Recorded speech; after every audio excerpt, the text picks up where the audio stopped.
Welcome back to Harbour Unboxed. November Q&A time, part 1. So if you think that you might have missed a part, you haven't. Unless you might have watched part 3. It depends on the order that you... YouTube could have served you part 3 and then you've mistaken that for part 1. It is guess maybe. Yeah, it's being a bit weird at the moment. But if you're part of the notification squad and you've clicked on the video right away, part 1, November Q&A, we're going to get into answering some of your questions. But before we do, today's sponsor spot is brought to you by Antec and their Performance 1 Full Tower eATX case.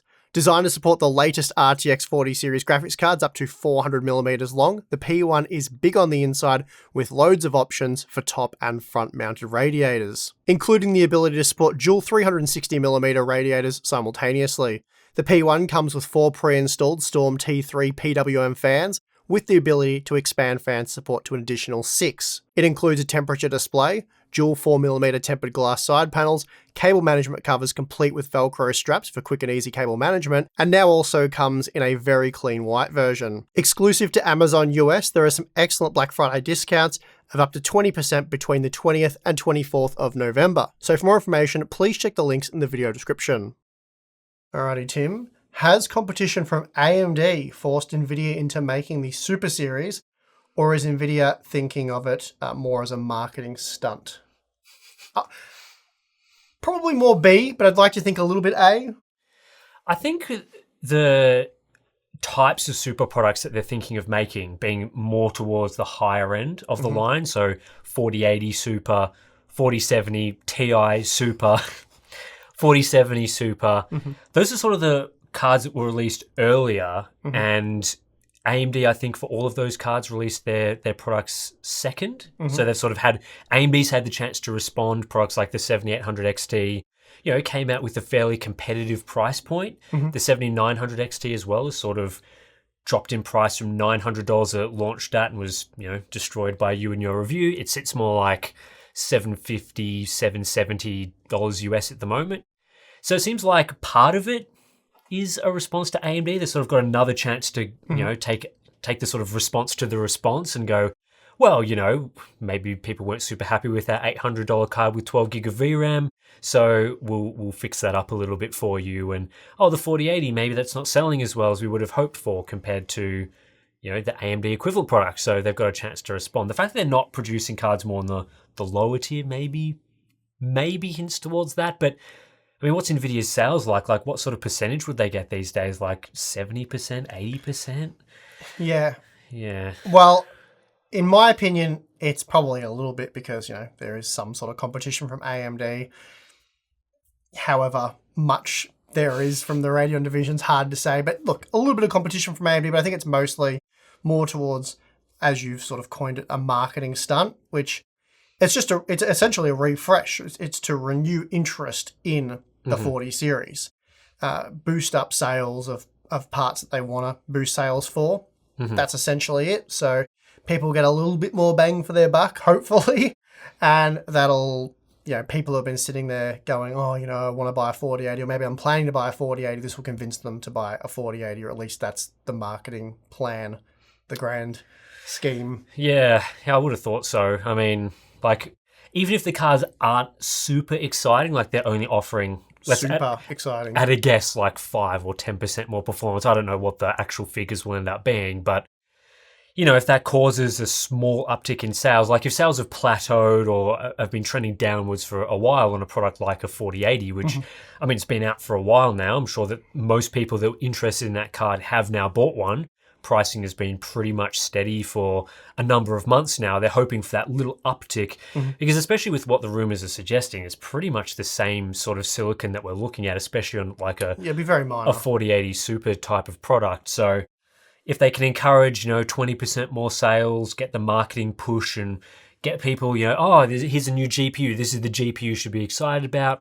Convert a few more sales, then I think Nvidia would be pretty happy with themselves. So, yeah, I think it's probably a mixture of the two factors that are listed in here, and probably more towards the marketing angle, I think. But again, it's hard to say. We'll see what happens. All right, Tim, I think we have another ray tracing / rasterization / GeForce / future question coming up. So nice. Prepare yourself for all of that. Maybe get a crystal ball. Where is that thing, by the way? I think it's still at my place. Yeah, well, I need to get my own. Yeah.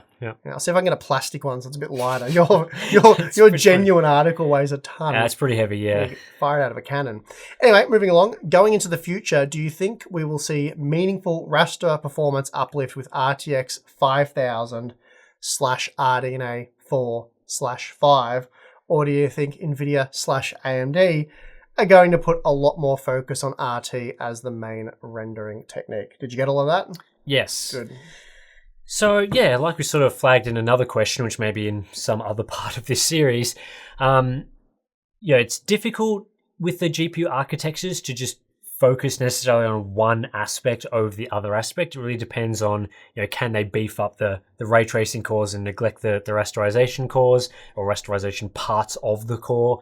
So, with AMD's architecture, for example, it's fairly linked between the amount of ray tracing performance and the amount of, shader units that you get, and the shader units that you get dictates the rasterization performance. So unless they're doing some new types of acceleration or changing up the way those things work, I'd expect that generally the raster and ray trace performance improvements will go hand in hand. That's generally what we've seen over the years.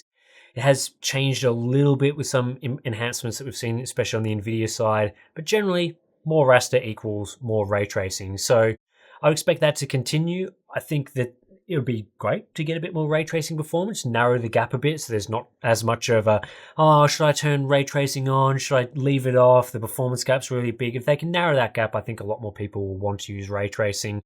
And obviously AMD has a fair bit of work to go, especially for things like the latest path-traced games don't run very well at all on RDNA 3 as an example. So they need to put in a fair bit of work there to get those sorts of experiences up to the level that they should be. So yeah, I guess that pretty much answers that question. We'll see what they do, but yeah, I think it'll go hand in hand at the moment. All right, Tim, another Nvidia question. How much damage do you think Nvidia has done to the 80 class by making it as expensive as it currently is, while they offered a good deal in the RTX 3080 last generation? So has the 4080 tarnished what the 3080 built, and I guess everything that came before it? I don't know, I guess my first question would be, what damage are they talking about? Are they talking about brand and reputational damage to the mythical 80 class, like what the reputation of the 80 class is supposed to be? Or are they talking about financial damage? Because I don't think there's been a financial damage at all from pricing the 4080 where it has. Nvidia's revenue has been up quarter over quarter, and I think up pretty significantly year over year, which, it's hard to break that down and say that's exactly because of the 4080, but the series as a whole appears to have caused quite a significant uptick in sales versus Ampere that was before it. Of course, that is going to be comparing, several years into the cycle of Ampere versus the very initial launch of Ada Lovelace, so it's a bit different there, but it's not like they've seen just a slight rise. It has risen significantly. So yeah, financially, don't think that's too much of an issue. Reputationally, I don't really care too much about that. I don't think it's too much of a factor. I guess it goes back to the whole naming of products thing. A lot of people get really caught up in, what a product is named and what that means, and the 80 class has always meant this, therefore next year it has to mean the same thing again. And yeah, I just don't really pay too much attention to that. I think it matters more the performance you're getting, the competition around that price, how it stacks up. The 4080 wasn't an amazing product in terms of improving price to performance compared to previous products. So from that sense, it wasn't a huge success. But yeah, has it not provided what a 4080 has provided? I don't know how much I would even consider that as a factor. Ryzen 5 parts have kept the same L3 cache capacity, so 32 megabytes, for 3 generations now. So 3600, 5600, and 7600, and their variants. So I guess the X models. Do you think this trend will continue, and will we see larger L3 cache only for higher end models /X3D, or are there limitations preventing AMD from giving us more for less? Probably a bit of a misunderstanding here on the question asker's behalf, because really, well, the Ryzen CPUs, for example, are based on core complex dies, CCDs, and they each have 8 cores with 32 megabytes of L3 cache. So the 8 core and 6 core models are based on a single CCD, therefore they have a 32 megabyte L3 cache. But the Ryzen 9 parts, and forget about X3D because that complicates it because that adds another layer, but that's different. So like the Ryzen 9 7950X and the 7900X, they still technically have a 32 megabyte L3 cache, but they have 2 of them, 1 per CCD. So there's like a massive latency penalty for cross CCD talk. So ideally you want to be accessing the cache within that same CCD. So it does have technically twice as much, but also they're split amongst 2 groups of 8 cores, if that makes sense. Yep. So yeah, basically to answer your question anyway, Ryzen 5 and Ryzen 7 parts essentially have the same. Is there a technical limitation? Not really. I mean, as they shrink this stuff down, they'll be able to expand stuff like cache capacity and maybe the amount of cores per CCD and all that kind of stuff. So that's just based on architectural improvements, node processors, all that sort of stuff. So have I answered the question? I think so, yeah. Yeah, so they may stick with 32 megabytes per CCD, but then again, if they add more cores, then it'll increase. So, Yep. Yep. Okay, next question. Why would Nvidia make these Super Series instead of just dropping prices of existing GPUs? Interesting question. One of that myself sometimes. Yeah, I mean, we've talked about it before. It's really the marketing angle, isn't it? If you can give it some, I don't know, fancy word that makes it seem new and exciting, like super. Don't know how fancy the word super is, but maybe grasping at straws in that one. But if you can give it some sort of tag that makes it seem new and exciting to gamers, and obviously the word super, through whatever research Nvidia's done, seems to be the word they've landed on, then that will renew interest in those products, whereas price cuts aren't guaranteed to get the same. And there's other sort of brand image stuff there as well, like, oh, Nvidia are cutting prices, they're worried about pressure from AMD, or their sales aren't very good, or whatever.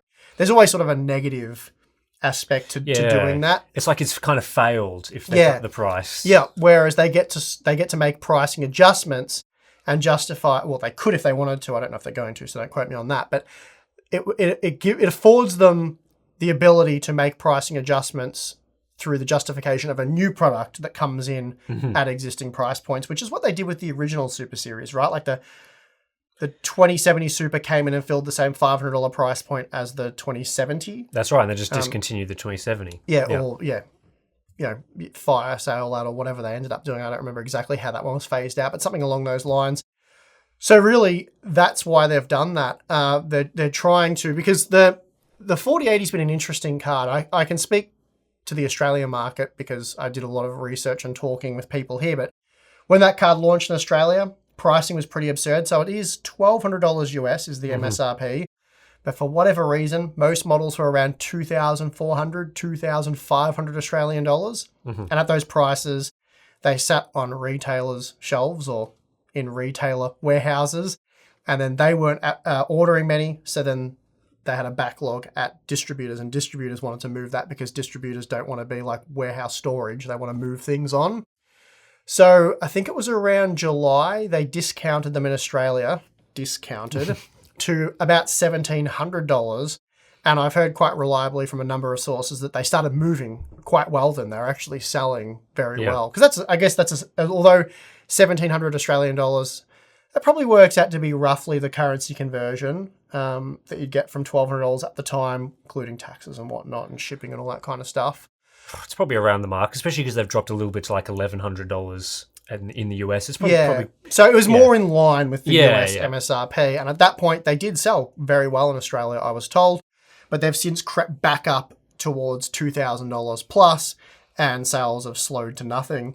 So Nvidia's obviously trying to get the margins back to that point with a new exciting version and try their hand at that again. It was interesting as well because I heard that distributors were complaining about the $1,700 price, that I'm not sure how that gets subsidized from Nvidia. I didn't get those details, but it was claimed they were losing like $250 to $300 per card to move them on from the warehouses because they just weren't selling them. They'd order a crap load of them, expecting them to sell like hotcakes. Yeah, and I guess no one bought them. I guess they're factoring in things like what's the cost of storing it in terms of like space and stuff compared to storing other products and things. So that would come into that. But I think obviously, from Nvidia's perspective as well, they're thinking about, we can drop a 4080 in price from $1,200 to, let's say, $900 or $1,000, or can we effectively make the same card because the rumors are suggesting it is using the same silicon, so with the same VRAM configuration and things. So yeah, there'll be some costs associated with, I guess, marketing a new product, creating new SKUs, new box art and stuff. Fairly minimal costs associated with spinning up a 4080 Super type of product. And then, if they can sell that for more than what a discounted 4080 would be selling for, then they come out with the win. Because if they can do what you're saying, right, like push this out as a new exciting product for people to get interested in, and sort of, it's not a 4080, it's the 4080 Super. Like it's a whole new thing. It's different. It's worth the higher price point. Then they're coming out better from their perspective. And so, a lot of the time that we see these sort of price adjustments and things, they are just that as well. They're just adjustments. It's not like a big new marketing push, a new official price cut where they go, hey, we're effectively relaunching the 4080 at $1,000 US. It's always like, hey, you can now get them for $1,100, but it's still a $1,200 GPU. We're just, we're just massaging it a little bit. We've seen that with the 4070, for example. That was a $600 MSRP GPU. And then around the time of the 7800 XT, Nvidia started saying a few things like, hey, you can now get them as low as $550. It's not an official price cut, but, it's sort of, that's the pricing you can expect at the moment. And yeah, I'm guessing that, they've done the research internally at Nvidia. They've looked at all the scenarios, 4080 price cut, keep it at the same and just try and sell it at the same sort of high price, massage the price down, or create the 4080 Super type of product. And the 4080 Super is the winning choice in terms of their research that they've done. And I'm imagining the same thing would apply to the other Super Series products as well. So yeah, they're not going to do a price cut if there was a more optimal way of approaching it. Yeah, so the quickest way to answer this is money. Money. They're 100%. doing this because money. Yes. Yeah. All right, Tim, what would be your personal picks for Game of the Year 2023? And I see here you've put some games Tim finished in 2023. It's an extensive list, and it also explains why you didn't create as many videos as I would have liked you to have, Tim. Sure. Well, I think we'll let the people decide. So here's the list of games that Tim claims he has finished in 2023. Ratchet and Clank Rift Apart, Return to Monkey Island, Lego Star Wars, The Skywalker Saga, Hogwarts Legacy, Dead Space Remake, Starfield, Cyberpunk 2077 Phantom Liberty, Marvel's Spider-Man 2, and Alan Wake 2. Just let me catch my breath there. So I was worn out listing the games you've finished this you're year. a single game gamer, so your game of the year is always... 3 maybe. Which games have you played that aren't Fortnite to the end, if it's a single-player game? List them. 5. I haven't played any single-player games. I've played some other multiplayer games. Well, what other multiplayer? I played a bit of Call of Duty. Oh, okay. Yep. How many hours compared to Fortnite? Less. Very specific there. That's all you need to know. Anyway, I put the list in there because obviously, I'm not a game reviewer. I don't have time to play the list is very extensive, I guess. Some of those games I don't even think were released this year, but I don't have time to play all of the game of the year contenders. So things like Baldur's Gate 3 that a lot of people are saying is a sort of game of the year type of game. Haven't played it. So you have to be interested in that genre as well. I'm definitely interested in playing it. But it's a high quality game. I played a fair bit of it, but it's turn-based. Those sort of not my cup of tea. So that's the problem I would come up with as a game reviewer. Sorry to hijack this question, but... Well, yeah, I think that's why they have teams of people that play all the games across all the genres, and they sort of battle it out as to the picks. Because I'm gonna quickly cut in before you, because I've played some of these games for some hours. Yeah. I played about 4 hours of Star Wars Jedi Survivor. I actually played quite a lot of Ratchet and Clank. I found that quirky, kind of fun game. Yeah, it's pretty good. Kind of fun game, I have to admit. Hogwarts Legacy played a bit of, but not not my cup of tea again. Last was Part 1, played a fair bit of that, but it was more work-related, and it was okay. That was all right. Didn't mind that too much. Diablo, tried it. Way too boring for me. Baldur's Gate 3 type category for me. Cyberpunk seemed like a game I could definitely get into and play a lot of. I carry this channel, evidently. Spider-Man 2, not on PC, but I imagine that would be good. Alan Wake 2, boring, but visually amazing. Out of all of those games, the one I genuinely, because I don't like single-player games, I think most of the people who watch this know that, but the one I genuinely found myself enjoying was Jedi Survivor, Star Wars Jedi Survivor. Out of all of those games, that was the one that I was playing, and I sort of didn't want to. I didn't necessarily want to stop playing that. Yeah. Out of all of the, admittedly, I've only played like half a dozen of the games in your list here. And this is not all the.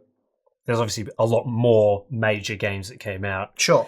But this is just what you had time to play because you actually have a job. I think he has a job. Of course. Based on this, it's like how much work do you do to him? So, I think Starfield took me the longest out of all these games to play and things like that. Yeah, Starfield, boring. Yeah.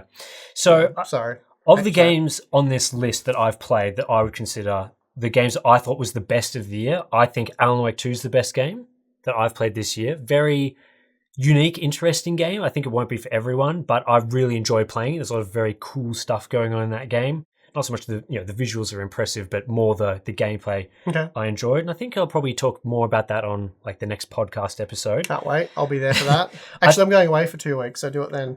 Cool. I think if I was going to make like a honorable mentions from this list, I'd probably have Cyberpunk 2077 Phantom Liberty. I played the original game when it came out back in 2020. So the expansion I think is very good. So that would also be sort of a game of the year contender for me. And then I did like Star Wars Jedi Survivor, although my personal experience was very buggy, lots of crashes in the second half of the game. So that I enjoyed the game, but that kind of hard to enjoy it. Yeah. Hard to enjoy when there was some key boss fights that were just crashing on me and stuff. So I think if that was fixed, it probably would be a bit higher. But I think Dead Space Remake was a really good. I really liked Dead Space when it came out in the original in 2008. The remake is really good. Really, is true to the original game, but sort of enhances it with better visuals and better gameplay. It doesn't feel like a game from 15 years ago. It feels like a modern game. And yeah, I'm not normally like a horror/survival horror/thriller type gamer, which is sort of Dead Space and Alan Wake 2 and even Resident Evil 4, which I played this year as well. That's not usually like my favorite genre or anything, but yeah, those games were really well made, I think. So yeah, Diablo 4, I sort of agree with you. I played that game, wasn't really my cup of tea. I did play a lot of it. It was not my favorite game of the year. So, and yeah, Starfield, mid and that sort of thing. I thought it was good game, but I sort of play a few other titles, and I thought those were a bit better, like the ones that I've discussed. So those would be my sort of personal games of the year. And yeah, Ratchet and Clank Rift Apart, I played that on PS5 when that came out. I agree with you. Pretty sort of fun, interesting sort of game. I was not expecting to enjoy that, but it was pretty cool. Yeah, not released this year, but I played it this year, so sort of counts, I guess. Anyway, we'll move on to the next question. How do you feel about AMD ending support for Vega and Polaris? Looking at as well, Nvidia still has game-ready drivers for GPUs going back to 2014. And we've got a similar question from Alvin saying, expanding on this, do you think it is acceptable that AMD is ending support for products that have been released only 2 years ago, talking about APUs with integrated Vega? It's not just 2 years ago. Yeah, they refreshed those parts. Yes, they did. As recent as January this year. So the 5,000 mobile parts became the 7,000 mobile parts, which you're probably more familiar with. I don't remember the exact model numbers. 7030U series, I think, has got, it's like Zen 3 plus Vega or something, which was a refresher of, as you said, older parts. Yeah, so GCN essentially. Yep. So yeah, this year they've released products based on those architectures that they're now no longer developing drivers for, is my understanding. So yeah, completely unacceptable. We've actually talked about this at length on our podcast, and yeah, we went back and forth on some of the reasons why it's somewhat acceptable, but ultimately I was against it, not a fan. Yeah, like I think the Polaris angle of like people buying RX 480s, RX 580s, those people not getting drivers anymore is more justifiable because those products are older now. Like they're getting on 6-7 years old. So, you can't expect driver support forever. But it's obviously completely unacceptable for products being released within the last couple of years. Like even if it wasn't parts from this year, which is just ludicrously unacceptable, but even if it was like 2 years ago that like the question sort of asked, even then, I think that's pretty unacceptable. Like you should probably be planning 5 years of driver I was support going to say that. since the last product. So if they're launching products in 2023, they should be supporting Vega until 2028, which is a long time. Like that's... But stop refreshing products if you don't want to support them anymore. Exactly. Like that's simple. It's over a decade of support that you need for those cards. And, as well, they can't then go, well, we're going to support Vega drivers for the mobile APUs that we're refreshing, but we're not going to provide those drivers for RX 580 owners. Makes no sense. Yeah, there's no justification for that. So, yeah, it's kind of a bizarre and interesting one. I think it's, not great form. I think NVIDIA's driver support being better, that's how much work they're putting into their Maxwell drivers at the moment is debatable. Nvidia claims that they are still producing game-ready drivers for Maxwell products, but how much work is being done to optimize performance for them, again, not super sure, especially because games like Alan Wake 2, for example, we've used that a few times in this Q&A series. Alan Wake 2 won't run on a Maxwell product pretty much at all. They're just too slow. So again, I think it would have been okay to drop the 580 from support, but they just can't. Vega's too much of it's almost like a long-term release sort of GPU architecture, sort of like, in software releases, they're like, here's our frequent releases, but this is like the big stable release that we're going to support for a long time. That's kind of what Vega's become for AMD, but obviously it's not getting the driver support that goes along with that sort of long hardware support, so disappointing. Yeah, I find it totally unacceptable. We haven't dedicated a video to it. Like I said, we talked about it on the podcast. I think last time they X driver support, maybe R9 390 comes to mind. I think that was probably the flagship of the previous. I made a dedicated video about that and no one cared. So I made a sort of a big deal about it, saying that I find this unacceptable and they shouldn't do it. What are you guys thinking? Everyone's like, we don't care, it's old. I'm like, okay. I tried. I've tried. Do you think the ban of the RTX 4090 in China will affect future model pricing like the Super Series and 50 Series in a negative or positive way? I think I'll have pretty much no impact on either of those things, I wouldn't have thought. It doesn't look like the Super Series is sort of a way for Nvidia to make like a unbanned version of the 4090. There's really no way of them doing that apart from cutting it down and making it worse. So I think they'll probably just stick with the current pricing structure. And 50 series, I mean, if the ban continues and they're producing a product in that performance tier, then maybe that'll have implications.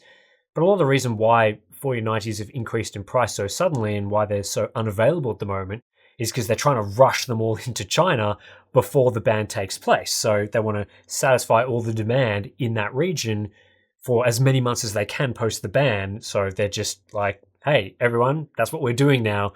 And that's why you can't really get them. So I imagine if the ban continues into the 50 series and people in China can't get them, then that may even make pricing better for people in other regions if they're not trying to, get them all into China. And I imagine there's still ways to sneak them in because there's always ways to get things into certain areas. But don't talk about that, Tim. You're gonna get some... But yeah, I think it's more of a sort of short term. Oh my god, we got to solve these things as quickly as possible. Tim's played way too many single-player games that involve some form of smuggling, I have to assume, based on that. Okay, and that concludes part one of this month's Q&A. As always, a lot of interesting questions, some different ones this month, which was good. I enjoyed it. What about yourself? I always enjoy the Q&As, and this month was no exception. So appreciate everyone that submitted a question, and love chatting with you about some Q&As. So glad to hear it. What else we got? Well, if you got to this part of the video, then you might consider signing up to our Patreon or Floatplane accounts. You get some cool benefits like our monthly live stream, which we're just about to do after we finish recording this, but next month there will be one. Always next month and the month after and so on and so forth. So plenty of those. We've got BTS content. We've got our Discord community, which is a great place to chat about the latest tech news and games and whatever goes on in there. think there's A lot. there's a section about pets, which I always enjoy checking out. So I put the there's odd, that. I put the odd cat picture in there. The odd cat picture. I'm yeah, guilty it's of nice. Yeah, so there's all that good stuff. So yeah, sign up there if you're interested. But apart from that, I'm your host, Tim. I'm your host, Dave. See you in the next one.